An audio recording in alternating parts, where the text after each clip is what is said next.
¿Es el dibujo meramente un medio de expresión que nos permite en el desarrollo artístico saltar a otros medios tal vez más consagrados como la pintura al óleo? ¿O es en sí mismo un medio de expresión válido, lo suficiente para cimentar una exploración consistente, disciplinada y conceptualmente clara? Porque la realidad es que en las artes visuales costarricenses esto no es una pregunta meramente retórica. Se ha planteado un dilema existencial casi para muchos artistas que venían del medio publicitario o del ámbito de la gráfica y saltaron directamente dentro de las artes visuales con aspiraciones artísticas. Y en el proceso consideraron que la gráfica y el dibujo en particular no eran medios suficientemente idóneos para procurar una carrera y tal vez una subsistencia. Por eso nos encontramos en esta oportunidad conversando con Miguel Hernández Bastos, conocido dibujante costarricense, un artista que se ha mantenido consistentemente dentro de un género que en otros casos ha tenido demasiados vaivenes dentro de esta discusión preliminar. Miguel, la pregunta de fondo es, desde tu primera exposición individual en 1983 en la ya desaparecida Sala Echandih, marcas un tono en términos de tu quehacer, donde te mantienes disciplinadamente dentro del dibujo y exploras todo a partir de él, no meramente como un salto hacia otro género, sino como un género en sí mismo, con su debido respeto y autoestima. ¿Cómo has hecho para mantenerte consistentemente en esta ruta? Sí, precisamente yo tuve dos profesores, bueno, varios profesores muy importantes. Uno de ellos fue don Julio Escames, que era un gran amante del dibujo, doña Dinora Volandi, que también es una magnífica dibujante. Luego tuve también al profesor y arquitecto Franz Berg y otro profesor, Manuel Morales. Bueno, tuve varios, pero digamos, había en ese tiempo, cuando yo fui estudiante, un gran auge. Yo tuve maestros que precisamente se dedicaban al dibujo y tenían un inmenso amor por el dibujo. Digamos, la formación, por ejemplo, yo recuerdo que don Julio Escández siempre decía que la llave que abre la puerta dorada del mundo del arte es el dibujo. Si no tenés una buena formación en dibujo, porque el dibujo es un proceso, es un método de conocimiento, una manera de generar ideas. Y si puedes dominar, digamos, si puedes controlar, por ejemplo,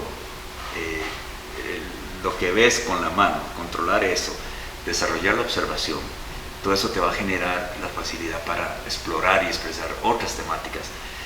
Es para, digamos, crecí o me desarrollé en una escuela de arte, se llamaba Escuela de Artes Plásticas de la Universidad Nacional hace varios años, y ahora se llama Escuela de Arte y Comunicación Visual, donde sí tuvimos un entrenamiento muy fuerte en dibujo y yo lo logré rescatar. Aparte yo tengo un inmenso amor por lo que es la línea y se me facilita mucho la línea, el claroscuro, pero básicamente, Juan Carlos, es eso, es un medio de conocimiento del mundo que lo rodea a uno, ¿verdad? Es como, por ejemplo, si dibujas una flor, te conectas con ella, es una forma de dialogar con una realidad que nos rodea.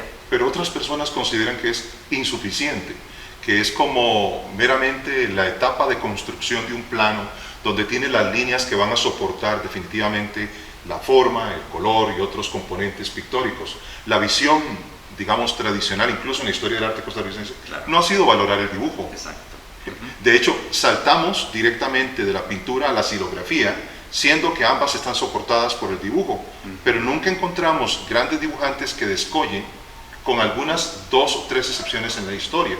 Miguel, ¿a qué atribuyes el hecho de que tantas personas que empezaron originalmente con el dibujo lo abandonaron en aras de cierta respetabilidad y la búsqueda o interés en el mercado? ¿Es eso la razón de fondo para menospreciar el dibujo en este país? Sí, yo pienso que, digamos, tal vez es que no se ha visto con la óptica que realmente debe verse. Digamos, los grandes maestros siempre han dominado el dibujo, pero hay que verlo el dibujo como algo esencial. No es algo, digamos, de una estructura simple. Para mí, digamos, el dibujo es algo totalmente, de un gran contenido espiritual y de gran fuerza emocional. Quiero decir esto que no es, voy a volver otra vez al ejemplo de la planta. Por ejemplo, Rodin decía que si dibujas una planta, entras en un diálogo con la planta, pero es totalmente espiritual.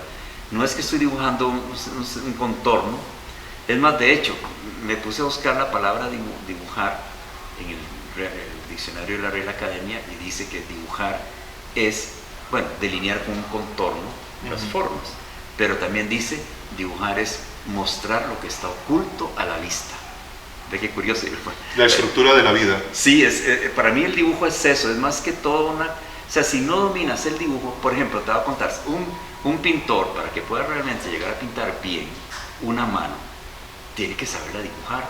Pero no es que la vas a proyectar y calcar, no, sino que cuando usted dibuja la mano, hay una comunicación, cuando vas por paso a paso, por el contorno de la forma, hay realmente una comunicación que va más allá, digamos, de la simple técnica. Por eso usted ve que una mano, digamos, de los grandes maestros como Velázquez, por ejemplo, o Rembrandt, que fueron grandes dibujantes, usted ve que esa mano se mueve, eran pintores extraordinarios, pero había esa conexión. No es lo mismo si yo no domino el dibujo, ¿verdad? Proyectar la mano y me va a quedar tiesa. El dibujo, digamos, la pintura a veces sirve como para tapar, a veces más bien no tapa, más bien enfatiza los errores del dibujo.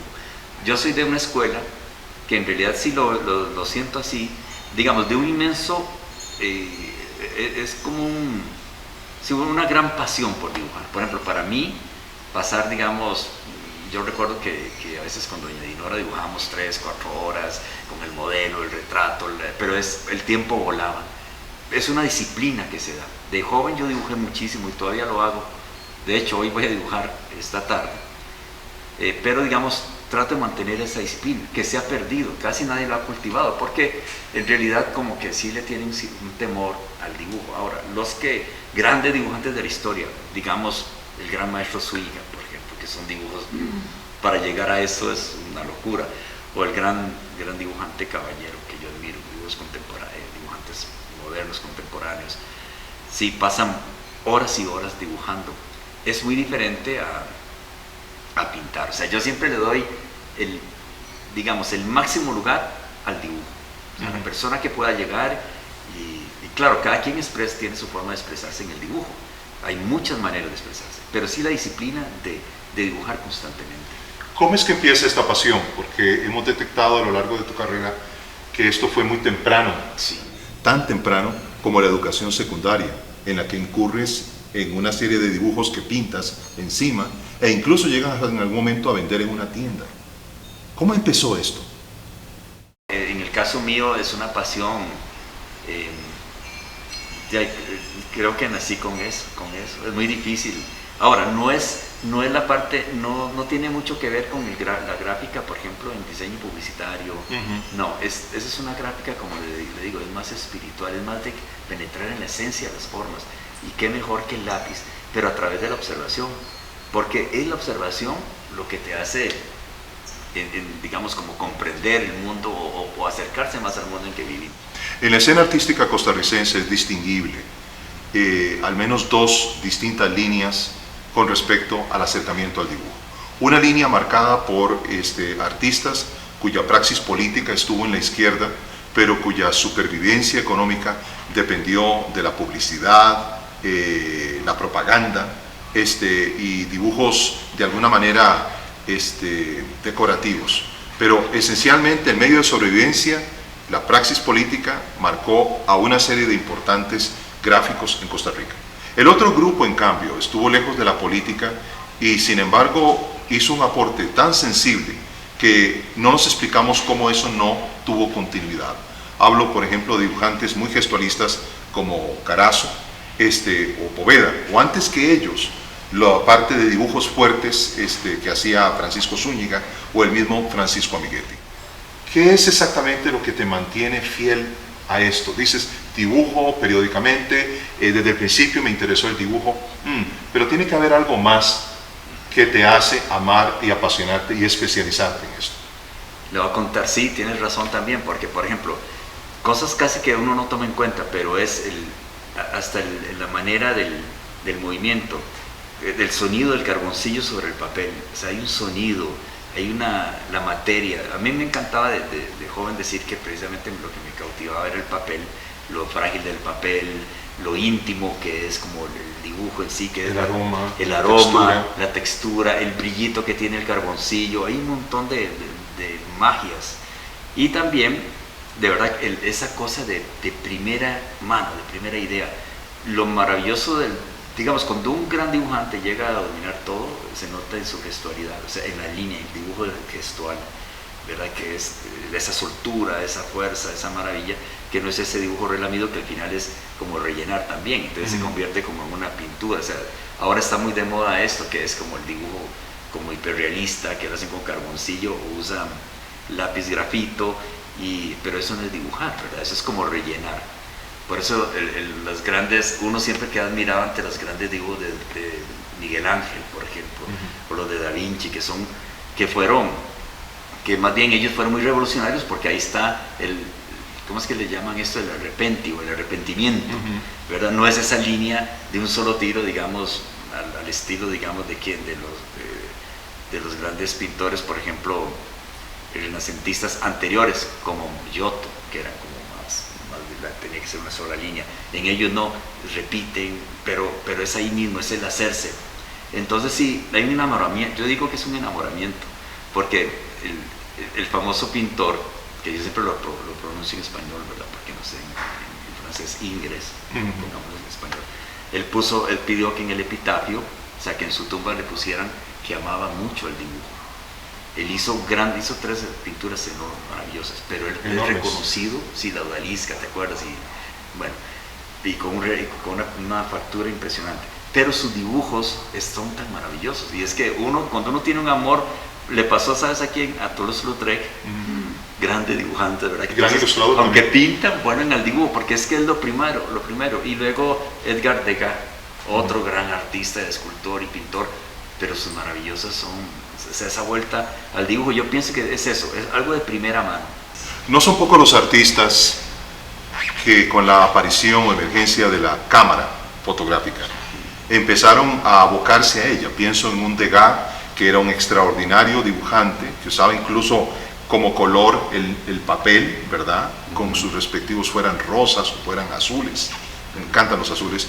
Pero como Degas y otros artistas posteriores a él y contemporáneos han sustituido gradualmente el dibujo para utilizar en su medio un medio de registro más mecanizado, hoy en día digital. Y por otro lado, tenemos esos ejemplos extraordinarios de dibujos que por sí mismos tienen su propio peso, como ocurre con el caso de Miguel Ángel, que ya citaste, o Leonardo da Vinci, que aunque eran bosquejos para desarrollar obras pictóricas o incluso escultóricas, tenían valor por sí mismo y se pueden ver hoy como un medio en sí mismo y no como algo para alcanzar otra cosa. Entonces es ahí donde yo me pregunto, ¿cómo es que en Costa Rica nosotros hemos llegado a un punto en que el nicho de dibujantes profesionales se ha reducido tanto y el mercado como tal no valora, ni siquiera desde un punto de vista mercadotécnico, el dibujo? Sí, es un género en sí mismo. De hecho, por ejemplo, en el museo, siempre, creo que hasta ahora, yo disfruto más un dibujo de Da Vinci o los bocetos que tuve en la mano, un dibujo de Miguel Ángel ahí en el Museo Metropolitano. Saqué una cita y se lo dan así, sin el vidrio ni nada, lo tuve así en mis manos. Y yo prefiero, es que es un enamoramiento por la línea, hay algo, no sé cómo explicarlo en palabras, pero hay una energía, hay una fuerza. ¿Y por qué en nuestro medio no se valora el dibujo? Nosotros, yo recuerdo que doña Dinora decía, o sea, porque nosotros tenemos muy buenos dibujantes, ¿vieron? Sí. Mis estudiantes dibujantes, y tenemos aquí llegaron unos profesores de la UNAM, profesores de dibujo, a darnos a nosotros una charla, y el profesor mayor dijo, nosotros tenemos el mejor dibujante de la historia de México, y es un tico, se llama Francisco Zúñiga. Y de verdad que yo estuve en el Museo Metropolitano, esto es para contestar su pregunta, en el Museo Metropolitano, viendo acá un dibujo de Zúñiga al lado de un dibujo de Miguel Ángel en el Museo Metropolitano. O sea, vean la grandeza de este genio tan grande. Y a lo que voy es que tenemos una tierra de dibujantes y todo. Lo que pasa es que es la educación. Hay como que educarlo a uno a practicar, ¿verdad? Nosotros, yo eso sí tengo grandes estudiantes, Pero por ejemplo, yo les digo, mira, tienen que cargar siempre con una libretita, dibujen todo lo que vean, dibujen todo lo que vean todo el tiempo, donde vayan. Y es una forma como que ya ahí se va desarrollando. Lo otro sí, lo otro es o sea, sí, solamente es así, esta es mi ecuación. Digamos, tenés que enamorarse de algo y entonces lo haces. O al hacerlo también te vas enamorando. Y cuando te enamoras de eso, lo hace fácil y ya no se te hace una carga. Digamos, dibujar. Bueno, se vio que yo estaba haciendo un dibujo que me hice hace un rato. Pero en serio, por un instante ya quería seguir y quería seguir. Parar. No quería parar, porque es que es eso, es como, en realidad, ahora recuerdo otra cosa, dibujar está muy cercano a meditar. Y es casi como una forma de lograr una especie de iluminación. En el sentido de que, digamos, cuando te concentras en algo, pero es que es la práctica, son las horas para llegar a ese nivel casi como zen, un nivel en que estás... por eso, bueno, ya sabemos que los grandes maestros zen siempre practicaban el dibujo. Los orientales en general, particularmente japoneses y chinos, tienen en la forma de hacer el dibujo un comportamiento muy particular en que el artista como tal tiene que estar compenetrado totalmente con el sujeto que representa. Así, por ejemplo, si el río amarillo cambia de cauce, cambia la línea de lo que estás dibujando, y no porque estés haciendo un mapa topográfico, sino porque estás haciendo una interpretación conectado circularmente con ese entorno. Cuando uno observa esas cosas que eran intuidas en tu trabajo, se pregunta por qué tenían tus trabajos al mismo tiempo tanta prisa, un cierto sentido de la urgencia, una velocidad en términos de espacio y tiempo. Yo cuando escribí sobre ti por primera vez fue muy poco tiempo después de que habías tenido tus primeras exposiciones. De hecho, fue con tu segunda exposición individual en la Plaza de la Cultura. Y una cosa que yo recordaba en esa oportunidad era un crítico que estaba casado con una escultora sudamericana que era Pierre Bourdieu. Y él decía, la línea es el camino más corto entre la voluntad de crear y lo creado. Claro, es cierto. Sea el objeto natural del jardín, la flor que mencionabas hace un rato, reminiscente, o sea el rostro humano, o sea sencillamente el drama de un paisaje que también pintas, que también describes. Ese conocimiento, sin embargo, me sorprendió porque de alguna manera vi que había una prisa y una urgencia tremenda en tu trabajo. Particularmente en esos trabajos había hasta casi visos medio futuristas por el amor a la velocidad. Sí. Lo cual me pone a pensar, ciertamente estás en una etapa distinta de tu vida, has madurado en tu concepto y en tu técnica, pero en ese momento de tus inicios, los 80s, ¿qué era lo que habitaba en tu mente y en tu corazón? ¿Qué era lo que te impulsaba? ¿Era la urgencia de comunicar algo? Porque los cuadros son vertiginosos y marcan de alguna manera tu futuro. Sí, muy buena pregunta. En realidad, digamos, en ese tiempo no tenía nada que ver con el futurismo porque conocía poco el futurismo, pero viéndolo bien, en realidad, digamos, sí, porque el futurismo más bien anhelaba esa idea de la máquina, del amor al progreso, la máquina. En este caso no, era más bien una necesidad espiritual. Yo los basaba mucho en los salmos de la Biblia, y entonces por eso el nombre, la transitoriedad del hombre, la serie, es un salmo de la Biblia, sí. Creo que es el Salmo 8, ahora no recuerdo cuál es, pero entonces después se vuelve muy zen y muy también la filosofía budista, de que todo pasa, de que todo está en constante cambio, de que todo está en constante movimiento. Lo cual sigue siendo también bíblico. Es totalmente bíblico, absolutamente bíblico, están muy conectados. Muy conectados. Entonces, precisamente era eso, esa fragilidad de nuestro estado vulnerable y cambiante, de que nada es para siempre, de que nada permanece, es constante movimiento. Entonces, esa era mi filosofía de ese tiempo. Hagamos un ejercicio muy sencillo. Si nosotros tomamos las primeras obras, exceptuando ciertas alteraciones, producto de momentos de investigación, cuando estabas en Estados Unidos en el Pratt, o otros momentos en que exploraste cierto informalismo, cuando expusiste por primera vez en Aganaki, en algunas muestras subsecuentes, hay una línea que sin embargo se mantiene al presente. Sí. Habiendo tenido la oportunidad de ver cronológicamente tu trabajo a lo largo de casi 45 años, uno se pregunta qué es lo que realmente ha cambiado, porque las figuras siguen ahí, Los rostros no definidos siguen ahí, los detalles de las manos y los pies bien definidos siguen ahí, los movimientos de los cuerpos en acción, eso sigue allí, la atmósfera de grises, los tonos con una paleta reducida, casi monocroma, siguen allí. ¿Qué es lo que realmente ha cambiado en 4 décadas? Que siempre he pintado lo mismo, siempre he dibujado el mismo tema desde cuando empecé. En realidad lo que cambia es digamos, mi experiencia de la vida, mi dominio del dibujo, pero permanece eso, digamos, como por mucho tiempo yo viví angustiado de la vida, y angustiado de verdad, tal vez el miedo a la muerte, o miedo a la muerte de mis seres queridos, o miedo al fracaso. ¿A la pérdida? A la pérdida, exacto. Entonces, quizá yo quise, digamos, subsanar de algún modo, porque siempre es terapéutico el arte, tiene poder terapéutico, entonces subsanar tal vez esos miedos que ahora ya no los tengo, de verdad, no los tengo. Eso me ha enseñado la vida, tal vez por un enfoque más cristiano o más budista, que para mí van de la mano. Y comprender que estamos acá para vivir, para disfrutar la vida. Entonces siempre va a haber el movimiento, pero claro, tiene que ver mucho porque yo soy profesor de la universidad de figura humana. Entonces yo dibujo, tengo que enseñarte, tengo ahí por ahí rozando, tengo como 20 libros de dibujo que gasté, digamos, solamente el año pasado, pero todos son con modelos rápidos, y ahí vas a entender un poco más lo que te digo. Pero digamos, es básicamente el movimiento, lo gestual, ¿verdad?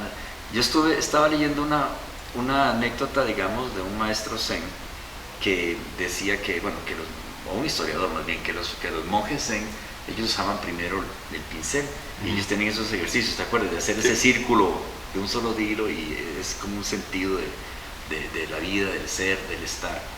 Pero también dijeron que conforme fue pasando el tiempo, estos grandes maestros, que eran grandes dibujantes y que también eran espadachines y eran ninjas, porque tenían que practicar las artes marciales. Las artes marciales, y una de las maneras de practicar era haciendo los jeroglíficos y ideogramas chinos, ¿verdad?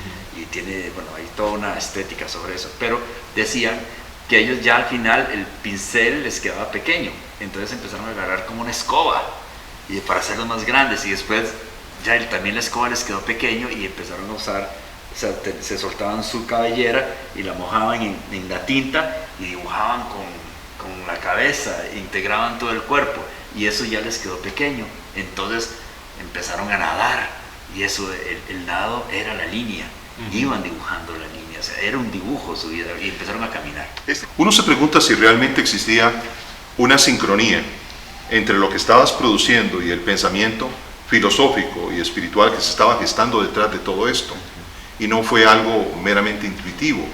Cuando uno piensa, por ejemplo, en títulos como Rompiendo la Oscuridad, Tan Frágil como el Papel, o Lo que no se ve, o sea, uno ve que estabas atisbando dentro de algo mayor. No son simples títulos para tus representaciones.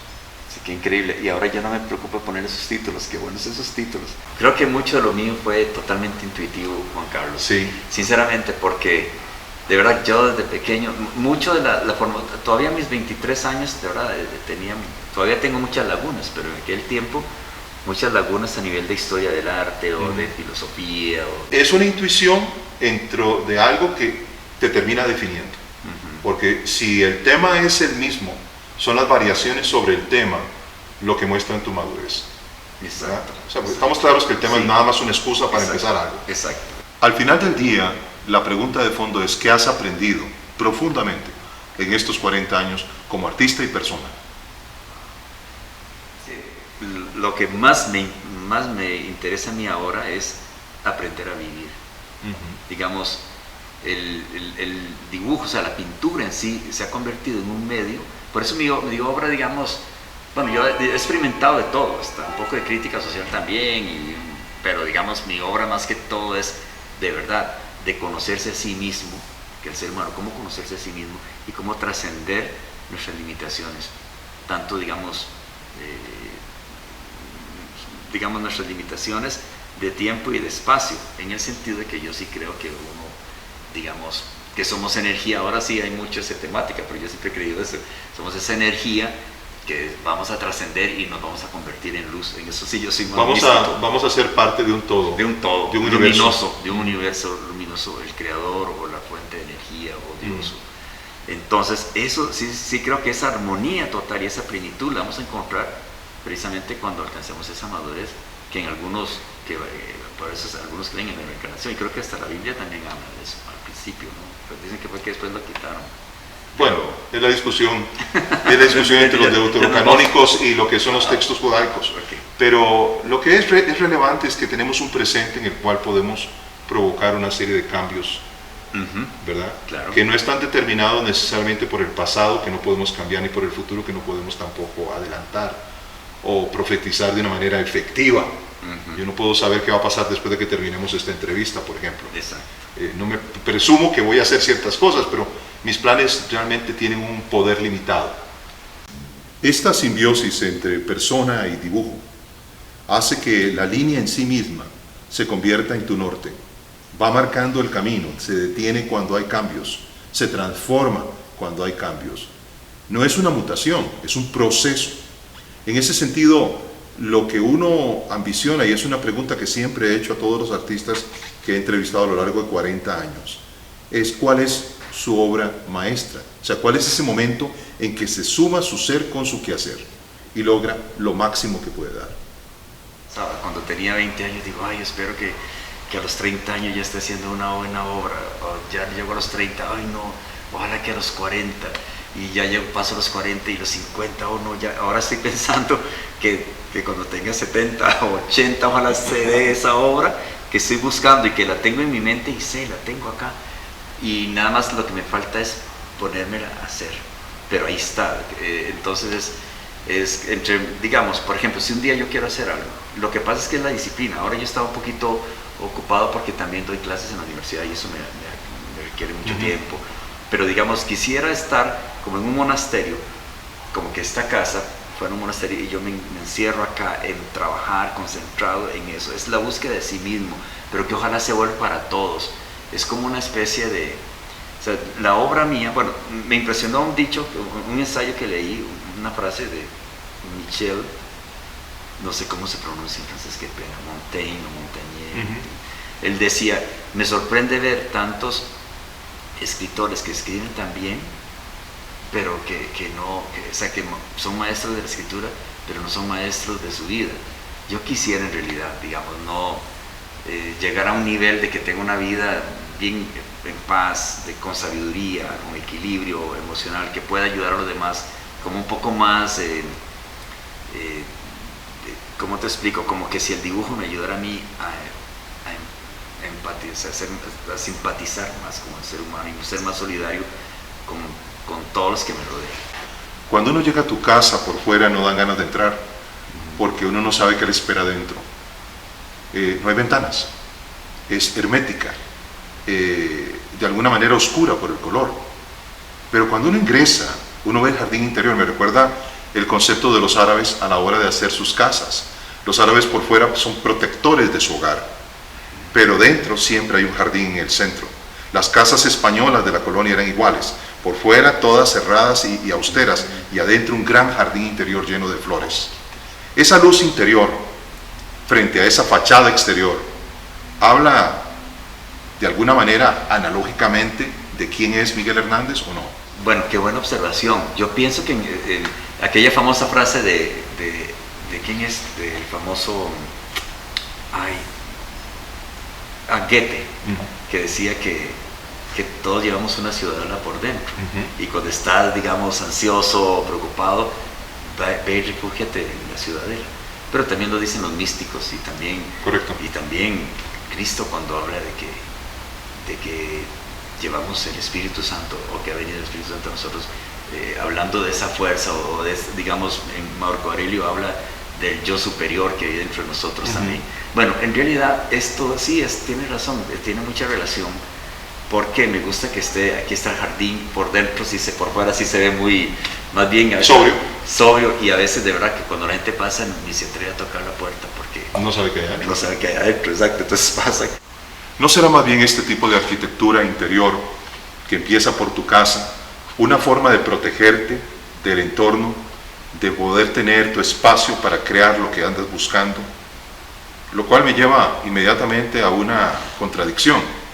¿Qué hace Miguel Hernández con esa personalidad metido en grupos tan extrovertidos y disruptivos como fueron, por ejemplo, Bocaracá y otros a los que perteneciste?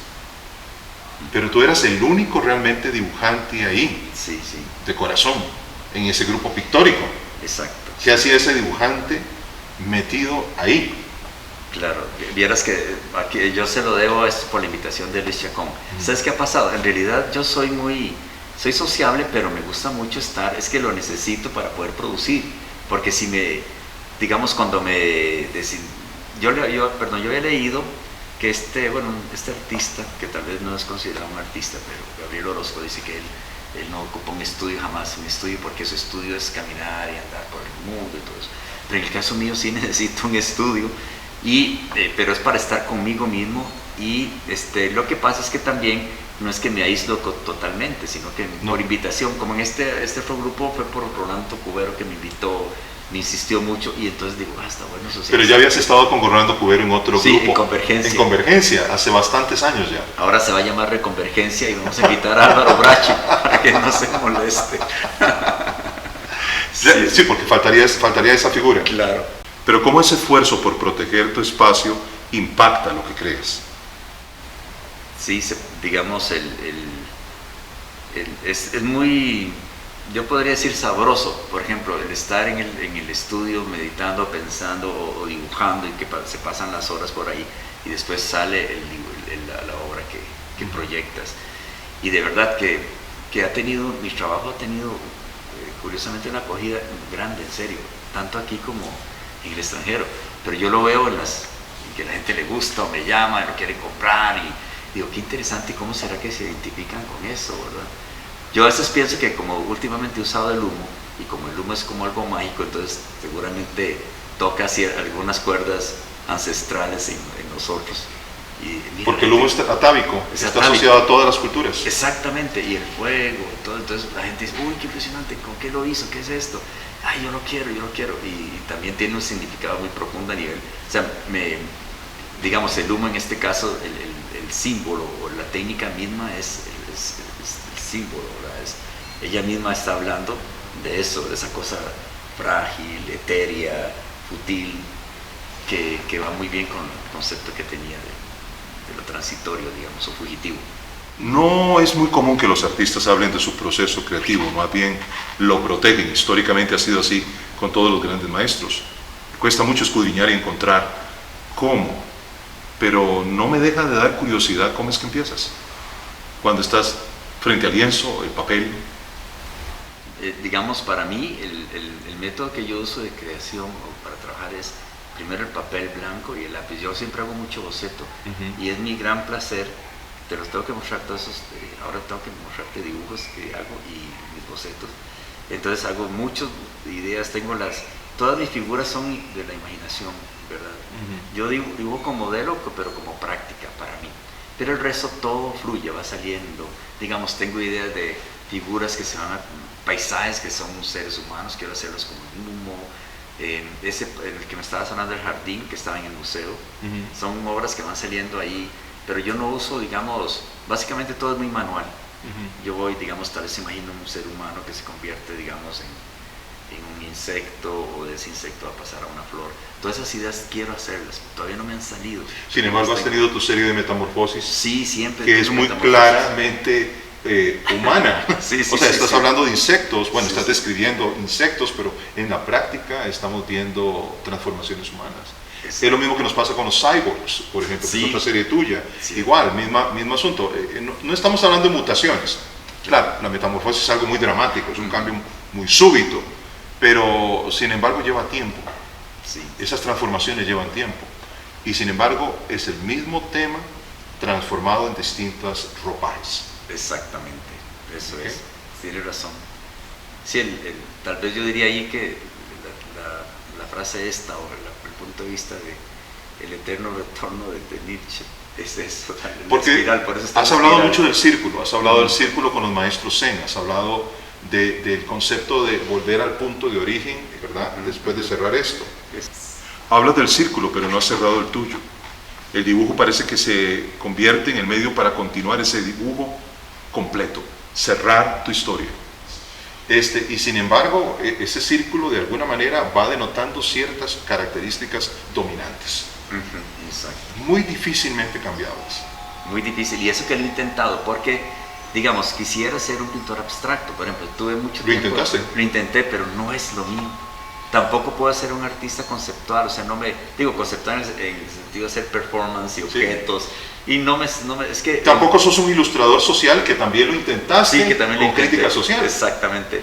Y yo lo hago así como... Pero no, es que vuelvo el dibujo a esa parte de manual, visomotora, del placer, del deleite que te produce estar la línea, el trazo, que ese placer no me lo produce, por ejemplo, sinceramente, la pintura. Yo trato, yo pongo color y todo, pero es que es algo totalmente... Y he querido romperlo a propósito, pero vuelvo, porque es como que un lenguaje, y sé, por eso todavía mis mejores obras no están hechas, porque todavía no estoy nada conforme con lo que he hecho, en absoluto, nada. Pero estoy que Dios me dé vida para hacer esas obras. Tu obra más reciente, tal vez no muy conocida, tiende un puente entre el medievo y el barroco con la etapa contemporánea de tu producción. Es interesante ver cómo figuras como Bruegel o el Bosco o el mismo Arciboldo, que hablan a raudales de que no fue una edad oscura como la mayor parte de la gente pretende, son retomados plásticamente dentro de tus últimas producciones. ¿Cómo es que y por qué tiendes este puente? ¿Cómo unes este pasado con este presente? ¿Por qué? Pienso que el artista o el pintor, digamos, o uno mismo, usted, es igual que un jardín, ¿verdad? O digamos, el medio donde está te va a influir montones. Esa parte, digamos, abstracta, que al final yo hice una gran exposición en Pratt con todas las dibujos inmensos, son dibujos inmensos en carboncillo que denotan la ciudad con siluetas oscuras, pero todo era muy, muy oscuro. Y ahora a lo que voy es que, digamos, la ciudad me influía, y también yo creo que estaba pasando una especie de aislamiento. Es que toda la gente allá sufre mucho porque hay mucha soledad, confinamiento, muy aislado. Desde Hopper. ¿Verdad que sí? Exacto, desde Hopper. Entonces no hay esa, digamos, de pronto, esa felicidad, acercamiento, socialidad que hay acá, ¿verdad? Entonces allá es un gran mall, y usted cree que es feliz por lo que tiene, o comprando cosas. Entonces como que uno se va alejando mucho, y eso me produjo esas cosas oscuras. Ahora, lo que está pasando conmigo en la última pintura es, claro, también mucha influencia del arte contemporáneo, o casi que el arte pop también, esos colores que usaba. Es que ya es casi imposible quitarse hasta los colores. Vas a la tienda a comprar colores, esos son los que venden. Entonces, entonces le he tratado de poner color a esas figuras, pero siempre mantengo una silueta oscura, que es como los dos mundos. Dualismo. El dualismo, exacto. Tal vez el gris, el blanco. Yo sinceramente, Juan Carlos, considero que yo quisiera llegar o sea, considero que el blanco, el negro, los grises ya es la máxima síntesis. En esa parte sí siento que es como muy conceptual. El blanco y los grises, para mí ya ahí está todo dicho. Y entonces a veces lo que hago es como un ornamento, tal vez los colores, y ponerles más cosas. Es como decir tal vez más de lo necesario. Pero estoy en esa investigación. Me gusta ponerle amarillos y colores a veces fuertes a esas figuras, y quisiera hacerlas como bien iluminadas. Hay un autorretrato de un pintor que me encanta, que se llama Pierre Bonnard, y él, antes de morir, ya como se hizo algunos autorretratos, pero es todo en amarillo. Imagínate, ya el maestro, ya, o sea, son una serie de amarillos preciosos, son obras casi desconocidas, pero es que tengo un libro ahí de él y digo, Dios mío, pero ¿qué es este? ¿Qué hombre más impresionante, ¿verdad? Entonces ando por el gran maestro de Cézanne. El gran maestro de Cézanne. Y Pierre Bonnard, digamos, curiosamente, aunque a mí me encantan todos ellos, porque yo soy más de este lado, ¿verdad? Me gusta la época negra de Goya, todo lo que es Goya, me encantan los dibujos, pero también tengo un gran cariño y aprecio por digamos, me encantan los impresionistas. Monet me encanta la luz.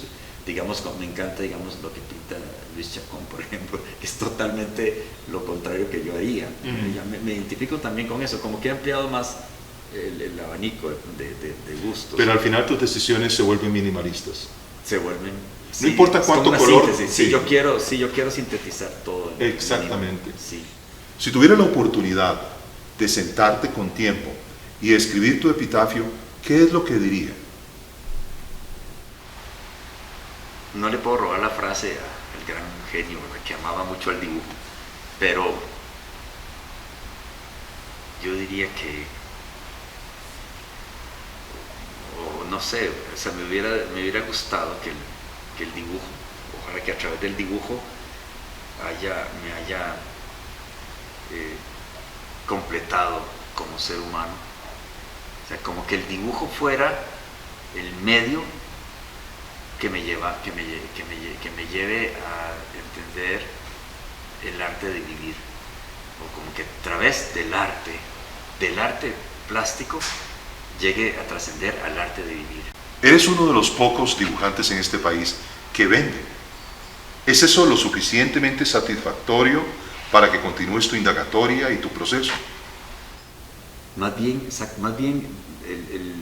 el vender es casi como yo lo tomo como agradecimiento y todo, pero ese no es el estímulo real.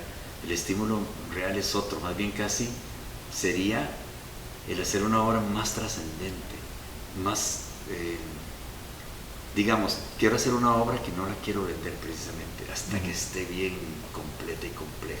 A veces vendo las obras como cuando ustedes sepan que apenas está caliente y se le sale y la gente se enamora. Entonces, claro, me gusta cuando, por agradecimiento, en serio, me encanta que las personas se enamoren y lo compren. Pero digamos, no, para mí el estímulo no es la venta, sino ese poder hacer una obra buena. En eso estoy buscando eso. Originalmente, cuando iniciamos la conversación, hablaste, repitiendo casi sin mencionarlo, a Kandinsky, de que el arte debe ser espiritual o no ser. Y sin embargo, cuando uno observa a la mayor parte de los artistas con mayor o menor calidad en el medio y fuera del medio, uno lo que ve en el fondo es un ejercicio de la compensación de carencias. El medio expresivo artístico que elijan se convierte en el fondo en una especie de terapia para resolver situaciones que cargan con ellos. ¿Es para ti la actividad artística algo que te haga sentir pleno o que te compense? Creo que la plenitud hay que entrarla ahora, o sea, hay que tenerla en este momento con el mundo en que estamos y todo, ¿verdad? A pesar de... A pesar de, esa es nuestra maravilla, poder hacerlo. El otro mundo ya trascendente y todo nos tocará cuando estemos allá. Tu obra entonces, ¿cómo contribuye a que la gente, porque eventualmente no hacemos arte en una isla desierta, exacto, a los Robinson Crusoe? Sí, no ese es el sentido tampoco, claro. ¿Y qué sentido tiene? No podemos exacto, hablar de obras que nadie ve. Exacto. ¿Cómo contribuye tu obra a trascender en lo espiritual, propiamente dicho?